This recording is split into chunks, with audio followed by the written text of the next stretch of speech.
Ya, entonces dejamos a Macarena Muñoz. Macarena es becada de cirugía infantil de segundo año que nos ha preparado el tema de trauma renal. Adelante, por favor, Maca, muchas gracias. Buenos días, muchas gracias por su asistencia. Hoy vamos a hablar de trauma renal.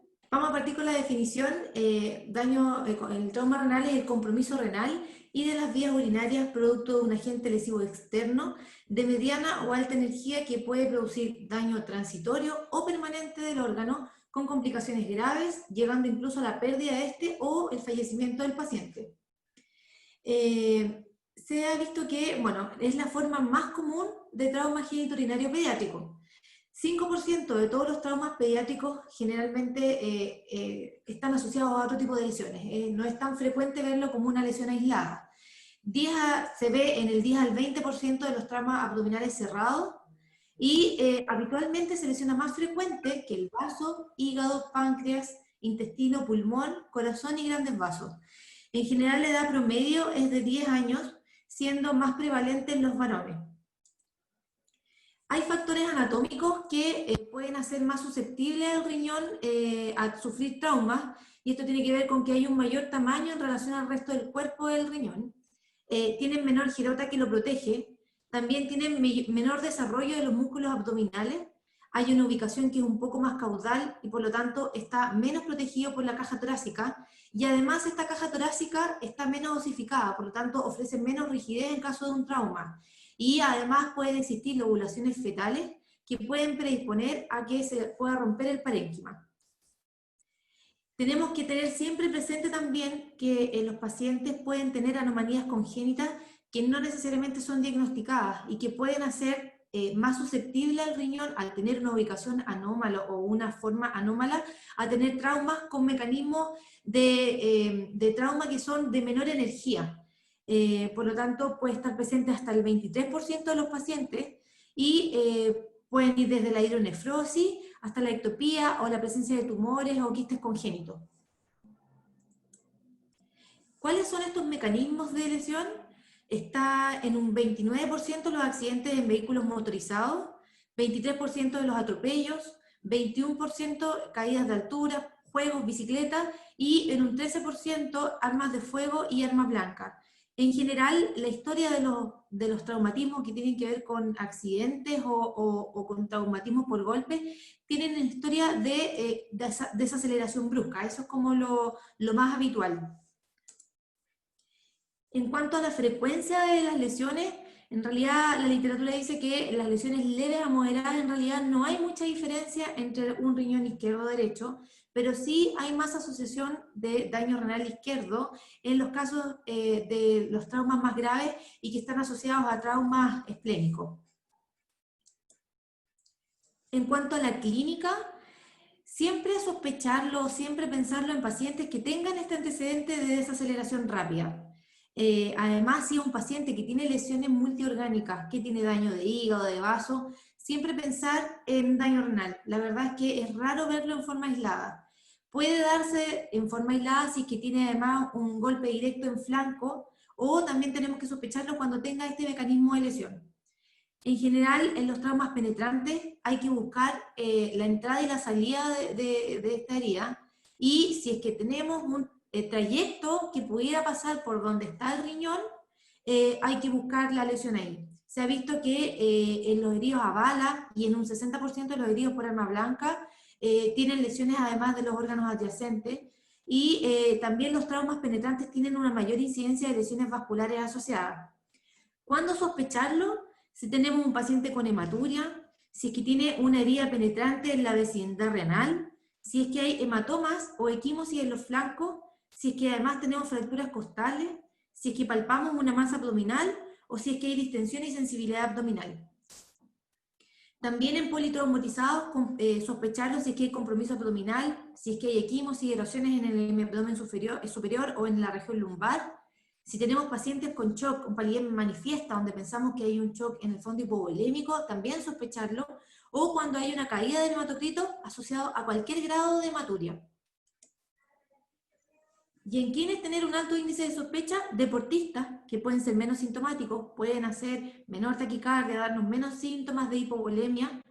En pacientes que pudieran tener patologías previas, hidronefrosis, riñones en herradura, porque lo que les decía yo, o sea, pueden tener daños renales mayores con mecanismos de lesión menor, de menor energía. Y en las caídas de altura, mecanismos en el fondo que tengan aceleración y desaceleración brusca, porque también en estos pacientes hay que sospechar que pudiera haber un daño en el lumen arterial, con una lesión de la íntima, que pudiera generar una necrosis renal por isquemia y no necesariamente por una hemorragia. En cuanto al laboratorio, la verdad es que la hematuria no se ha visto que se correlacione directamente con el grado de... Tampoco puede no ser visible hasta en un 36% de las lesiones del pedículo y en un 24% de las lesiones de las arterias renales. Y además tenemos pacientes que pudieran tener microhematuria, como en el fondo previa, por enfermedades no diagnosticadas antes del trauma renal. Lo que se recomienda siempre es tomar un hemograma, al menos un hematocrito con una hemoglobina basal cuando llega al paciente, además de las pruebas de coagulación. En cuanto a las imágenes, la verdad es que son muy necesarias en este caso, porque nos permiten, por un lado, clasificar el grado de lesión, ver cómo está el parénquima, la vasculatura y también cómo está el sistema colector. También nos permite identificar patologías preexistentes, documentar cuál es la función del riñón contralateral, y también ver si es que tiene lesiones asociadas a otros órganos, cerebro, abdomen, hígado, vaso. Y es una imagen que nos muestra cuáles serían las indicaciones para tomar una imagen. Por un lado tenemos a los pacientes que ya están estables, con un trauma cerrado y que tienen macrohematuria, también pacientes estables con un trauma cerrado, que tengan microhematuria, pero además que tengan una hipotensión con una presión sistólica de menos de 90 milímetros de mercurio, cuando nosotros tenemos un mecanismo de lesión que nos hace sospechar un trauma renal, lo que les decía, historia de desaceleración brusca, fracturas costales, equimosis en los flancos, y heridas penetrantes, esas siempre con imagen. La verdad es que la ecografía con Doppler se podría hacer en las lesiones más leves, pero tiene muchas limitaciones. Tiene una ventana que puede estar limitada por fracturas, por vendas, por hilo intestinal, por heridas abiertas o pacientes que tengan un panículo adiposo muy importante. Requiere también mayor tiempo en su realización, es operador dependiente y una de las cosas importantes es que no nos permite distinguir si es sangre fresca versus orina, y tampoco puede identificar de buena manera las lesiones del pedículo o los infartos segmentarios. En cuanto a la ECOFAST, la verdad es que su valor predictivo positivo es de un 50% y no tiene tanta sensibilidad. Por lo tanto, se podría usar como método inicial en pacientes inestables que no pueden ser trasladados para hacer un escáner, pero no debería ser usado como método único en pacientes que están estables y que se pueden hacer otro tipo de imágenes. En cuanto al escáner, este es nuestro gold standard. La ideal, bueno, se debe hacer en pacientes que están estables o que ya se han estabilizado, en todo paciente que tenga un trauma penetrante o que tengamos sospecha de daño abdominal, independiente del grado de hematuria, y cuando estemos sospechando que haya lesión renal. Y siempre intentar hacerlo con protocolo de la menor cantidad de dosis de radiación posible, en los protocolos ALARA. Y como decía, el TAC tiene que ser con contraste, es de elección en los traumas abdominales, nos permite ver irrigación renal, si es que existe un sangrado activo o no, si es que hay compromiso de los uréteres, y además ver el resto de los órganos, sobre todo en pacientes que no están estables o que no tenemos tan claro el diagnóstico. Siempre ideal intentar hacerlo en las 4 fases, sin contraste, en la fase arterial, nefrográfica, pirográfica.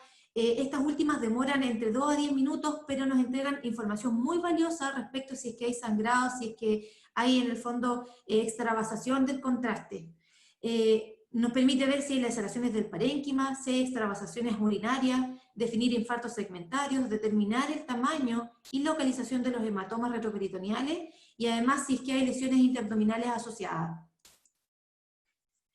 El escáner va a ser nuestra forma de clasificar estas lesiones y además nos va a indicar cuáles son pacientes que tienen un mayor riesgo de fallar en el manejo conservador. Estos pacientes son pacientes que tengan un hematoma grande perirenal. En los niños se habla de 2,2 centímetros, en los adultos de 3,5. si es que hay extravasación del medio de contraste, si es que hay laceraciones mediales, si es que hay más de un 25% de parénquima desvitalizado, si es que hay extravasación de orina, y si es que en el fondo el contraste no se logra ver hacia el uréter, ¿ya? Estas lesiones que son moderadas o graves, que se asocian al menos a 2 de estos criterios, pudieran ser indicadores de que el paciente no va a andar bien con un manejo conservador. Otros exámenes que podemos solicitar es la angiografía renal, que es como nuestro segundo examen de elección, sobre todo en aquellos pacientes que tienen un sangrado activo, porque nos va a permitir confirmar y ubicarlo. Y además, si es que estamos pensando que este paciente va a requerir manejo por radiología intervencional. Si tenemos un paciente que estamos sospechando una trombosis de la arteria renal, daño de la arteria segmentaria, y que va a requerir o instalación de stent o embolización, va a ser nuestro método de elección. Y la resonancia pudiera hacerse en pacientes que pudieran tener alergia al medio de contraste, pero la verdad es que está menos disponible como método diagnóstico y además es más lento en su realización. En cuanto a la clasificación, yo les adelantaba que esto se hace en base al escáner, pero tenemos una primera clasificación según la etiología, si es abierto o cerrado, siendo predominantemente de mecanismo cerrado. Y esta es la clasificación de la Asociación Americana de Cirugía de Trauma, que nos muestra cómo se clasifica según cómo se ve imaginológicamente. La verdad es que esto fue actualizado en el año 2011, y se agregaron en el grado 4, 3, 4 y 5 la diferencia entre laceraciones y vasculares. Y acá podemos ver que va desde hematomas, que son más leves, hasta fracturas del parénquima, hematomas de mayor cuantía, hasta la laceración o abulsión completa del hilio renal con exclusión renal. La verdad es que un 20 o 25% van a ser severas, y la importancia de esto es que tienen un alto riesgo de complicaciones, secuelas funcionales, pueden llegar a la pérdida del órgano e incluso al fallecimiento del paciente. Nunca tenemos que olvidar en el manejo de estos pacientes que este paciente no es un paciente con un trauma renal, sino que es un paciente en el contexto de trauma que puede tener múltiples otras patologías y otras lesiones que quizás pueden tener mayor gravedad con un trauma renal. Eso siempre tenerlo presente, y por lo tanto siempre en el manejo de estos pacientes tenemos que partir con el ABCDE del trauma. Hay que tener a estos pacientes con una monitorización estrecha, con medición de presión arterial y diuresis, y siempre tener presente en ellos la presión arterial sistólica, que en los niños se mide con 90 más la 2 por los años del niño, y el límite inferior para pensar que este paciente está hipotenso son 70 más 2 por la edad o menos de 50 milímetros de mercurio. ¿Cuándo vamos a decir que este paciente está estable y que lo podemos trasladar?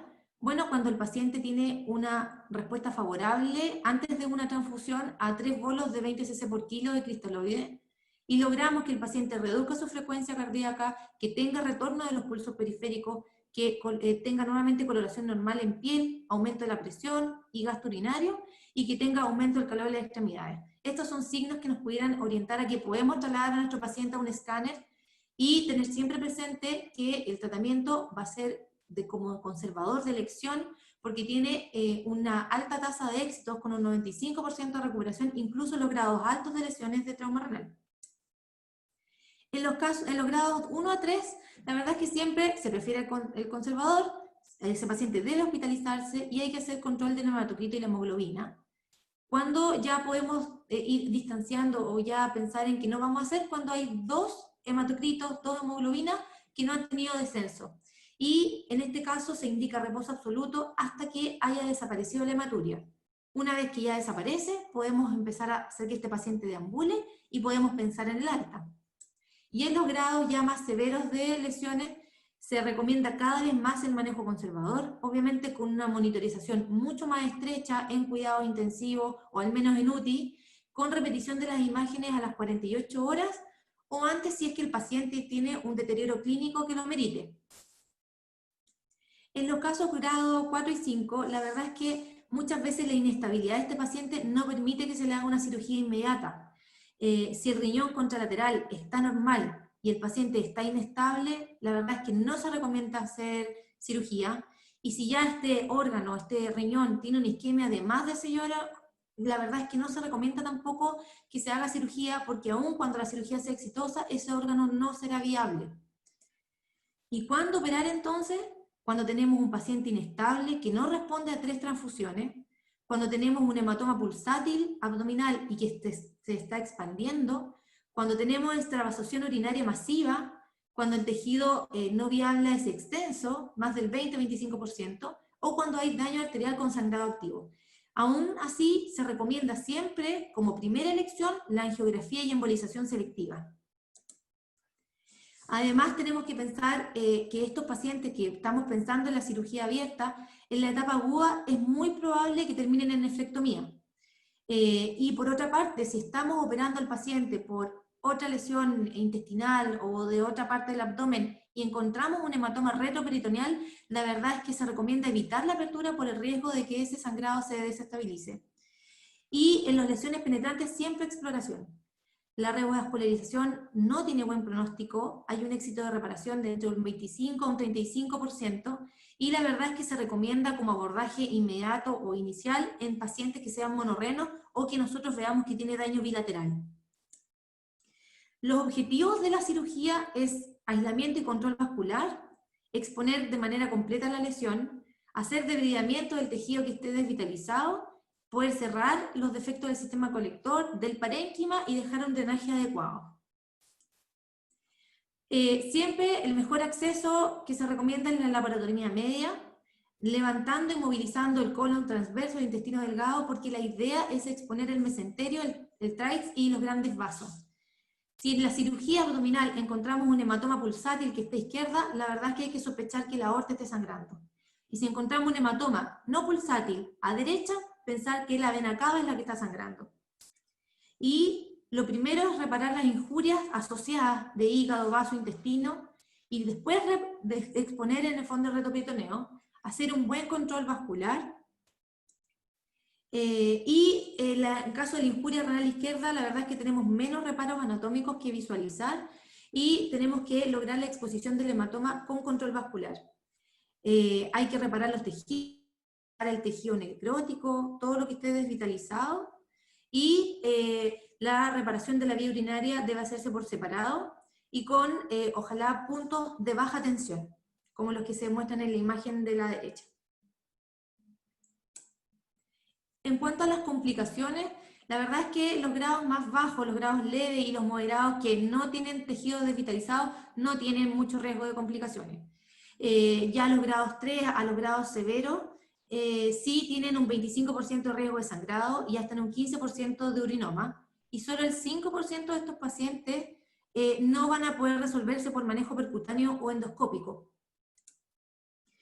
Esta imagen la quise poner porque la verdad es que entre las 48 a las 72 horas de producir la lesión, si tenemos una masa pulsátil o una expansión en flancos, shock, baja del hematocrito, tenemos que pensar en una hemorragia importante. Después de ese tiempo, con una masa en expansión pero que no tiene caída del hematocrito, sospechar en un urinoma perirenal.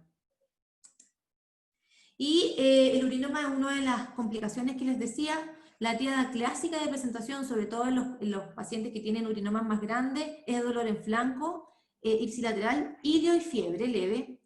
La verdad es que la gran mayoría son leves, se pueden hacer con un manejo expectante, con uso de antibióticos, con sonda Foley 2 a 3 días, y en un 85% resuelve de manera espontánea. Y en los casos ya que son más sintomáticos o que no responden con estas medidas, podemos pensar en primera instancia en la instalación de un doble J, obviamente evaluando y haciendo seguimiento ecográfico de este urinoma. Al retiro de la sonda hay que observarlo por lo menos un día para ver si es que esto vuelve a reproducirse, y el retiro de este doble J es a las 4 o 6 semanas. Si esto no responde y es insuficiente, se puede pensar en hacer un drenaje percutáneo, o en aquellos casos en que queremos hacer un drenaje como rápido. Requiere anestesia y radiólogo intervencional para la instalación, pero el retiro es con débito, cuando ya disminuye el débito, y la verdad es que pueden hacerse sin anestesia. Lo que les decía es que la gracia del drenaje percutáneo es que lo resuelve de manera muy rápida. Si esto no funciona, como tercera opción de tratamiento podemos hacer una nefrostomía con tubo, asociada al doble J tiene una alta tasa de éxito. Si nuestra tercera opción no funciona, podemos pensar en hacer una angioembolización del segmento renal aislado, que es muy raro su uso, y ya en los casos en que todo falla y tenemos un paciente con múltiples procedimientos que nada funciona, podemos pensar en la cirugía abierta, donde se hace una debridación del tejido desvitalizado con cierre del sistema colector y reparación del parénquima. Y en los casos de hemorragia, como les decía, puede llegar hasta un 25% de las complicaciones de los pacientes. Se puede ver muchas veces desarrollos de fístula o pseudoaneurisma, y en los pacientes que estén estables hemodinámicamente, la primera elección siempre es la angioembolización. Tiene un éxito de hasta un 80%. La gracia es que se puede repetir. Si falla en una primera instancia, se puede volver a hacer. Requiere de radiología intervencional, y el objetivo de la embolización es poder embolizar la menor cantidad de parénquima viable, pero que sea lograr de detener el sangrado. Las complicaciones de esta técnica es el síndrome post-embolización, que la verdad es que es autolimitada, es baja en frecuencia, y se resuelven los síntomas en 3 a 4 días. Puede además tener sangrado persistente o incluso generar abscesos. Ahora, si pese a la embolización se vuelve a intentar y el paciente sigue sangrando, se puede pensar y ya proponer la exploración. En cuanto al seguimiento, la verdad es que los grados leves no requieren una observación, si es que se han manejado de manera conservadora, y en los grados ya moderados y severos, si estamos sospechando complicaciones o si es que el paciente tiene un deterioro clínico significativo, y pensar como primera opción la ecografía, y si esta no es concluyente, hacer un nuevo escáner pensando siempre en la radiación que le estamos entregando a nuestro paciente. ¿Cuándo volver a la normalidad? Siempre en reposo hasta que se resuelva la hematuria. Y de ahí pensar, para deporte, y en los casos leves a moderados, 2 a 6 semanas desde el accidente, y ya en los casos severos, nunca antes de 6 a 12 meses. La verdad es que las actividades deportivas no se pueden hacer si es que todavía hay microhematuria. En cuanto al pronóstico en general, en todos los grados de lesión es bueno si es que se ha manejado de manera conservadora. En los casos severos se llega a menos de un 3% de nefrectomía y pérdida del órgano. A largo plazo puede haber disminución de la función renal o hasta un 5% de hipertensión, sobre todo en los grados más severos, y la verdad es que hay baja mortalidad por el trauma renal. Y este es un resumen de cuál es como un esquema de cómo es el tratamiento. Lo dividen obviamente en los pacientes que están hemodinámicamente estables y los inestables. En los casos estables, siempre el diagnóstico mediante un escáner que va a evaluar si el paciente, el grado que tiene, y si el paciente sigue estable, pensar siempre con métodos no quirúrgicos como la embolización, y ese paciente, si llega a estar inestable o tiene un deterioro y se vuelve inestable y no responde a las medidas conservadoras, se deriva a, en el fondo, cirugía. En los pacientes inestables, siempre intentar la estabilización, si el paciente, y con manejo endovascular. Si el paciente no logra la estabilización y tiene lesiones severas, se intenta la laparotomía. Sin embargo, si este paciente logra estabilizarse, se intenta nuevamente el manejo conservador. Y este es un caso clínico que tuvimos acá en el hospital. Le agradezco al doctor Robles y a la doctora Jankovic que nos facilitaron este caso clínico. Es un niño de 14 años que participó en un accidente de alta energía. Él iba viajando en asiento trasero, chocaron contra una micro, el copiloto falleció, el niño huyó del lugar a su domicilio. Sin embargo, a las 12 horas del accidente presenta dolor abdominal, hematuria y vómitos, por lo que fue evaluado en el hospital y fue trasladado al Exequiel para la evaluación. El paciente ingresó hemodinámicamente estable, en el examen de orina tenía eritrocitos incontables por campo y tenía un hematocrito de 35. La verdad es que era un paciente que se veía bien al ingreso. Este es el escáner que tenía en el ingreso, donde se observa una fractura renal, se ingresa a pabellón y se instaló un catéter urinario.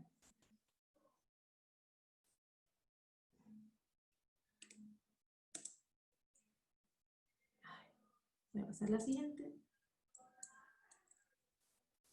Perdón.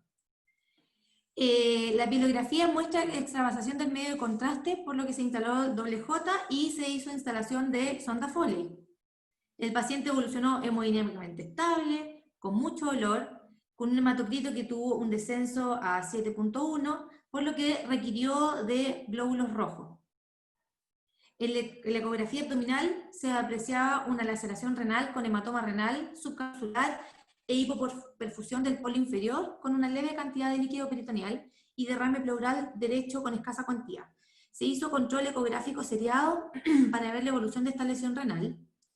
Y al 7º día post-trauma, el paciente estaba sin deterioro hemodinámico ni alteraciones del hematocrito ni la hemoglobina, con una hematuria persistente y con un dolor que se manejaba bien y la verdad es que solo requería en SOS. Sin embargo, el 30 de julio, el paciente, bueno, ahí hasta el 30 estaba bien, sin cambio, pero en la madrugada del 31 de julio, el paciente comenzó con dolor abdominal intenso, sudoración, sin compromiso hemodinámico, no respondió a los agentes analgésicos habituales, recordemos que estaba con analgésicos solo en SOS, y se pesquisa un globo vesical por obstrucción de la sonda que se había cambiado. Y en ese momento tenía un hematocrito de 21 con una hemoglobina de 7. Estaba además con tratamiento antibiótico. Requirió transfusión de glóbulos rojos, el paciente persistió con mucho dolor, febril, con un hematocrito que volvió a descender pese a la transfusión, por lo que se hizo un nuevo escáner. El de la izquierda es el del día 2, donde se ve el hematoma de mayor tamaño, y el de la derecha es el del día 3, donde se ve que hubo una progresión de este hematoma. Perdón.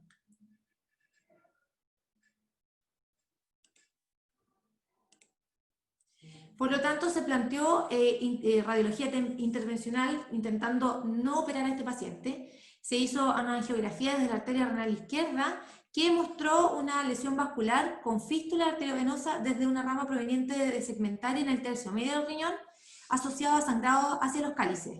Se hizo una embolización de esta rama segmentaria de la arteria renal y la angiografía de control mostró que había un bloqueo de la lesión y un flujo normal al resto del parénquima. El paciente evolucionó de manera favorable, hemodinámicamente estable, con un dolor en disminución a febril, orina hematúrica, pero con un hematocrito estable.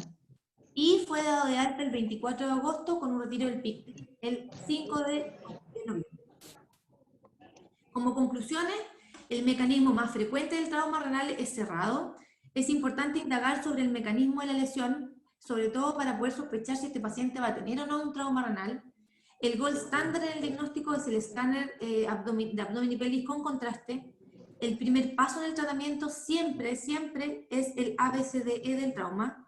Se recomienda el manejo conservador en todos los grados del trauma y el manejo quirúrgico queda reservado para aquellos pacientes que están seleccionados, que están inestables y que no podemos manejar de manera no quirúrgica.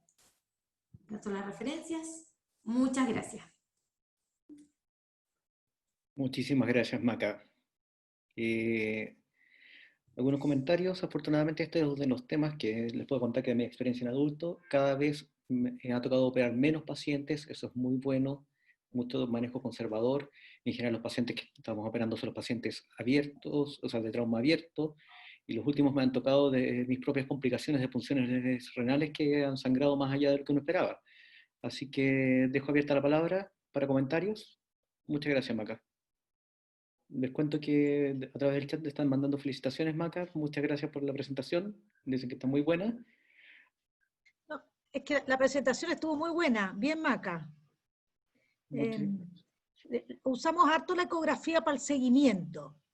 Eso, para los pacientes que son estables, los mismos radiólogos nos sugieren use la ecografía. Es cierto, es muy incierta al comienzo, pero es bastante buena para el seguimiento. Eso es bien importante. Yo te diría que la radiología intervencionista ha hecho un cambio sustancial, y el tratamiento conservador de todas maneras. A mí me ha tocado un par de veces la cirugía para la complicación a largo plazo, un hematoma infectado, no en el inmediato. Entonces, Francisco te puede contar, pero la cirugía endoscópica para las lesiones de la vía urinaria, pero así la lesión en agudo cada vez menos. Pero me ha tocado un par de veces estos hematomas infectados. También usamos la radiología intervencionista para ver, pero un par de veces hemos tenido que ir tejido necrótico, mucha fiebre, no responde. Pero ahí ya el paciente está estable, a veces es bien a largo plazo. Mi experiencia con las punciones ya tardías es que generalmente saco muy poco material. Nosotros hacemos nosotros mismos las punciones de los hematomas, de los urinomas, y generalmente cuando ya son más tardías es, como es muy incómoda la punción porque uno está en el sitio de punción y no saca el material que esperaría tener. O sea, es más fácil hacer un acceso quirúrgico y un aseo quirúrgico que por punción. Esa es la experiencia que tengo.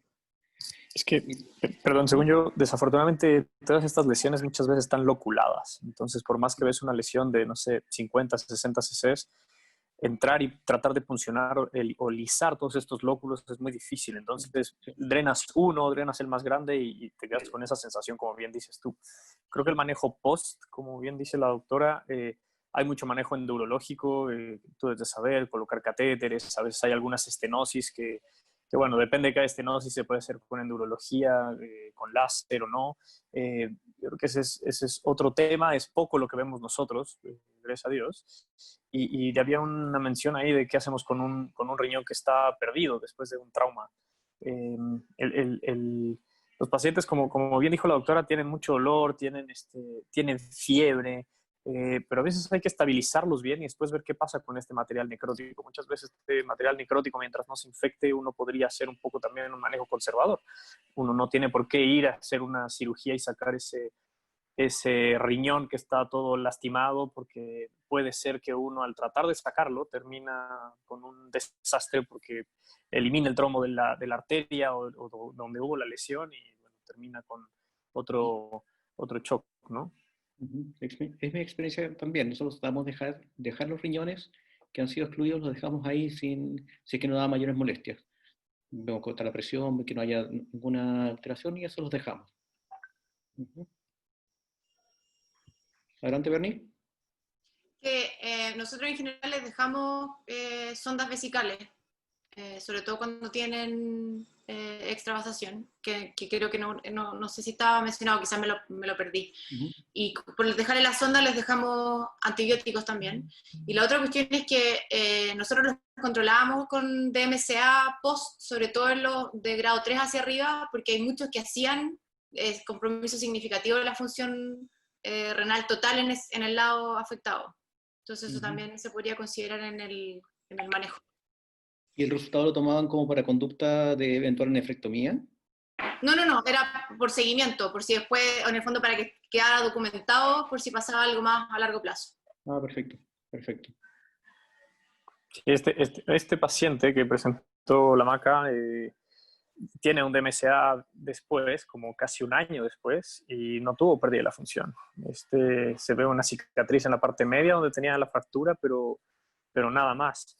El DMCA, estoy de acuerdo, yo creo que vale la pena verlo si realmente quedó con algo o no. Se podría ver con una ecografía Doppler también y tener una imagen y una idea si es que ese polo tiene un buen flujo o no.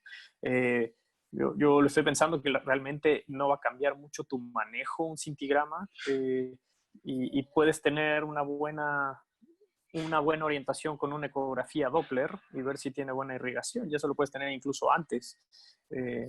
Pero bueno, son dos formas de verlo que creo que las dos son válidas.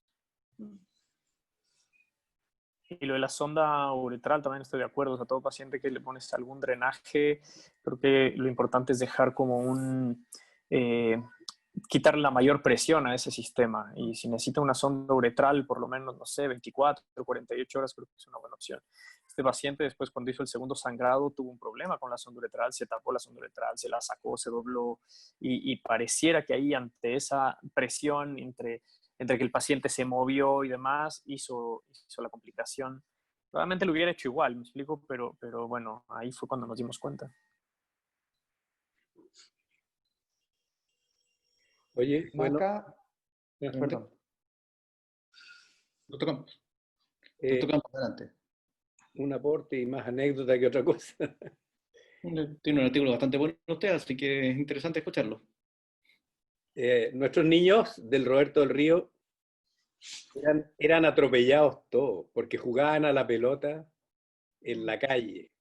Llegaban todos después de clase, atropellados por una micro, por un camión, por una camioneta. Hoy día ya los niños no juegan a la pelota en la calle, creo yo, por lo menos no lo he visto. Y teníamos muchos. teníamos una gran cantidad de traumas renales. Si no llegaba uno al mes, era más que eso o menos, pero por ahí. Las exploraciones volaban, porque era lo que teníamos. Teníamos la pielo, y después vea si puede estabilizarlo y opérelo nomás. Con drenaje de hematomas, con drenaje de urinoma, y con rescate de lesiones severas, con mucho éxito. Yo trabajaba con Víctor Castro, que no está ahora, pero él era partidario de ser muy precoz en la exploración, lo que ya no se hace, por supuesto, y tratar de salvar el tejido, ¿no es cierto?, controlando los vasos y suturando y poniendo sondas, en fin. Pero logramos rescatar la gran mayoría de los riñones con esta cirugía conservadora, entre comillas. Y lo otro que me quería referir es a los sangramientos tardíos. Cuando uno ya está cantando victoria, el niño lo van a sacar de la UCI o qué sé yo. Hemos tenido, yo hace poco, hace un año atrás, un sangramiento importante, así que hay que tener mucho ojo con eso. Así que si van a explorar a un niño, me pueden invitar. Muchas gracias. Muchas gracias. Carlos, Maca, hay una pregunta en el chat sobre los antibióticos. ¿Cuándo, cómo, a quién? Maca. Lo que pasa es que estaba recomendado el tratamiento antibiótico en aquellos pacientes ya que teníamos un hematoma o que teníamos extravasación de orina.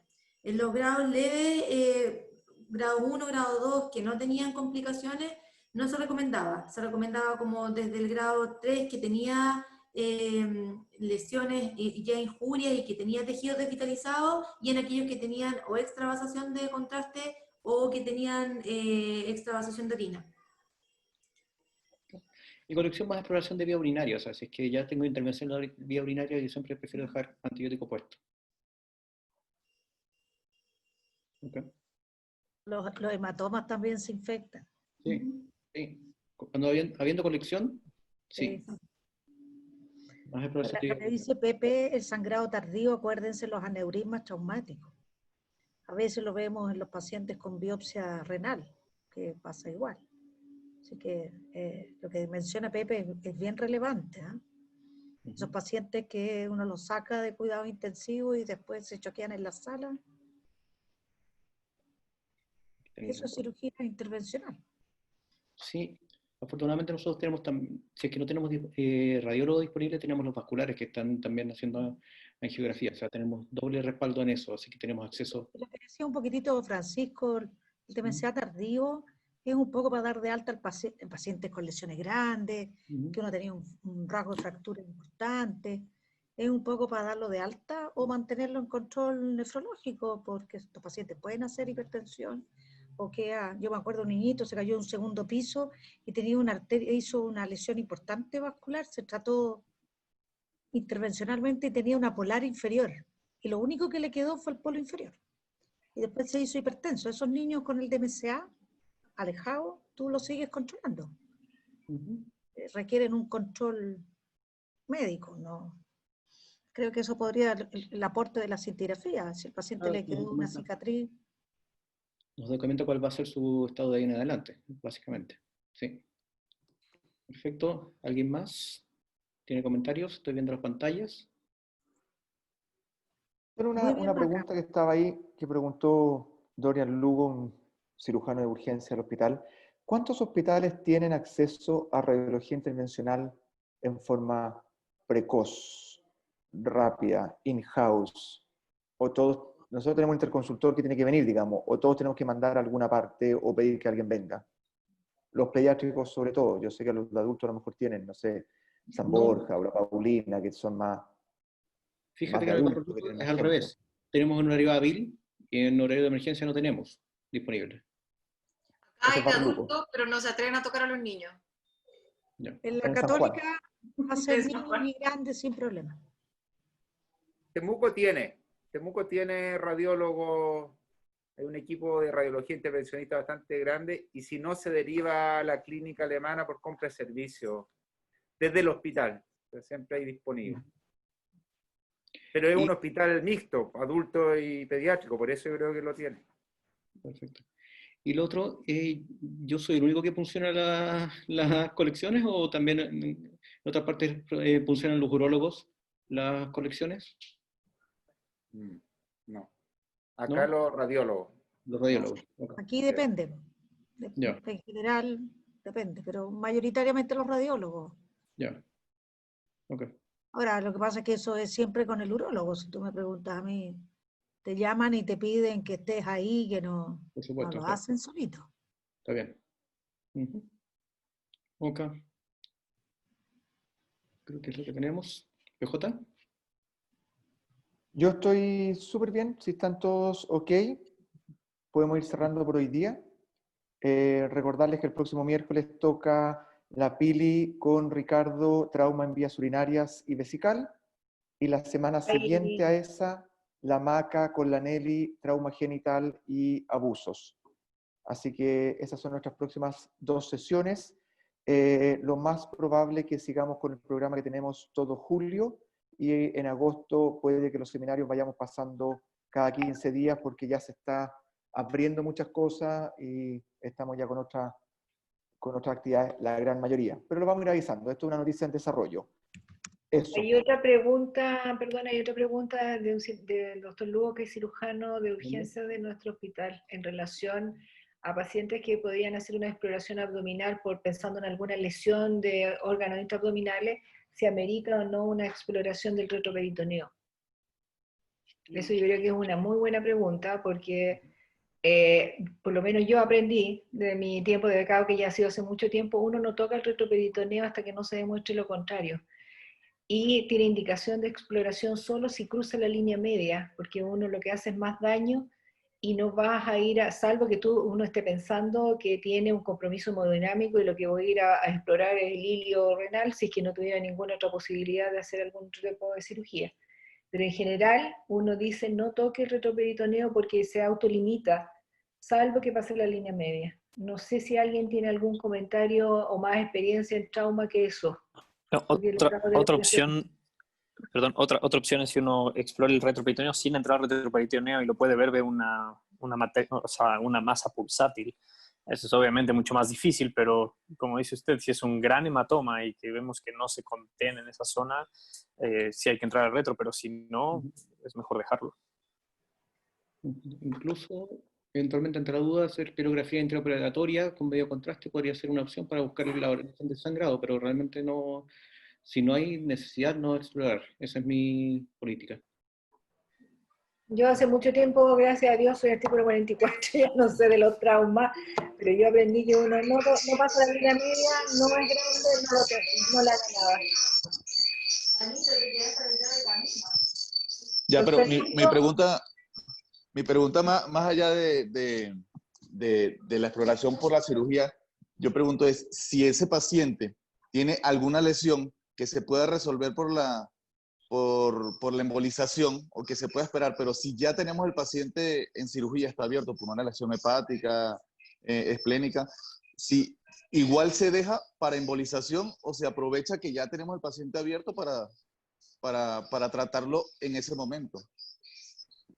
Bueno, si está abierto, uno va y lo explora, pero no sé cuánto diagnóstico, cada situación es variable de lo que uno está pensando, porque si yo le voy a hacer una embolización es porque al menos tengo el diagnóstico y le hice algún tipo de procedimiento para donde va orientado. Y si uno tiene cierta expertise en grandes vasos, por supuesto que yo creo que aprovecharía de ir a explorarlo dirigidamente. Lo que pasa es que el beneficio del retroperitoneo es que es un espacio contenido, que no pasa con el intraabdominal. Entonces, yo no soy la más experta en trauma, pero si tú me preguntáis a mí, abres tú el retroperitoneo y tu sangrado contenido se desencadena un sangrado y vas a terminar con el riñón. Mi recomendación, no te metas al retroperitoneo si la indicación no es entrar al riñón. Vas a quedarte, va a empezar a sangrar más de lo que estás sangrando y tu exploración termina en nefrectomía. Es el la experiencia un poco de que cuando uno entra, sí que yo soy el retroperitoneo, puede ser el remedio peor que la enfermedad. A ver, yo creo que una lesión del retroperitoneo que necesita una embolización, estamos hablando de tiempos distintos, tal vez es más tardía. O sea, si tienes una lesión más chica, como una complicación, no lo vas a ver cuando estás entrando a una laparotomía por un trauma.